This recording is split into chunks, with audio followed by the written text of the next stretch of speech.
Good morning sa inyo mga katropa, isang magandang pinagpalang umaga po. Nagbiyahe na naman po tayo ng Lopez, Quezon. At dito nga ay napakababa ng mga wire. At dito nga ang pahinanti ko ay nasa likod.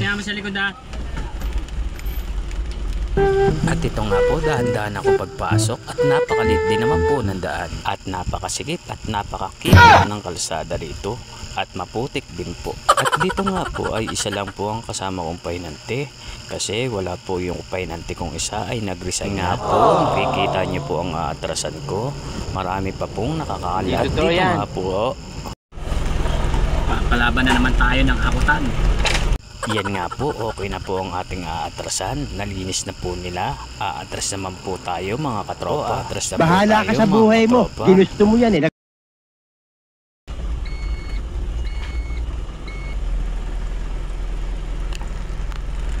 At dito nga po sa atrasan natin yan, napadikit po tayo sa kabila. At dito naman po ay medyo at ito nga po ang katropa nyo, nag-stretching po bago po kami magbaba.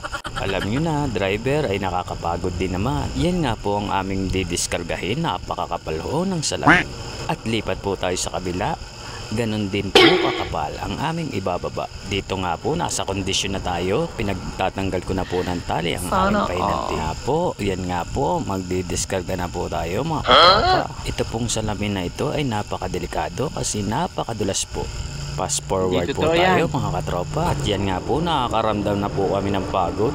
Kasi ho, napaka-sobrang init din po. Bahala ka sa buhay mo. Ginusto mo yan eh. Nagpasarap eh. At medyo manipis na po. Fast forward po ulit tayo.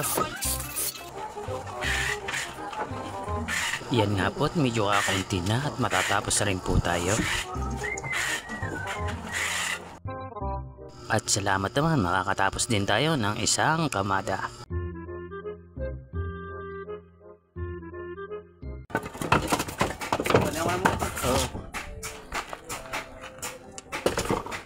Nakatapos na nga po kami ng isang kamada at dito naman po tayo sa kabila. Yan nga po, tinatanggal na naman po ng aking pahinante ang mga tali. Dito po kasi nagmamadali po kami kasi ang biyahe pa ho natin nakasunod ay Santa Elena, Camden. Yan nga po, nag-umpisa na naman po kami ng aking helper magbuhat at papasok naman po ang aming paglalagyan. At dito nga po medyo malayo na po ang ating paglalagyan kaya fast forward po ulit tayo.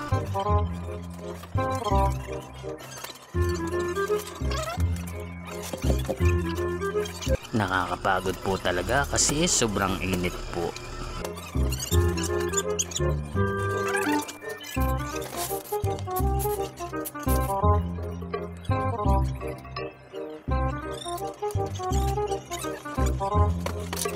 Yan nga po at medyo kakaunti na po ang ating didiskargahin. At alam nyo po, sobrang pagod po dito talaga ng biyahe namin. Bukod sa malayo po ang lagayan, ay sasabayan pa ho na sobrang init. Hirap po talaga maging masipag. Diyan nga po, dire-diretso na po tayo nang matapos na po natin ang isang kamada po ulit.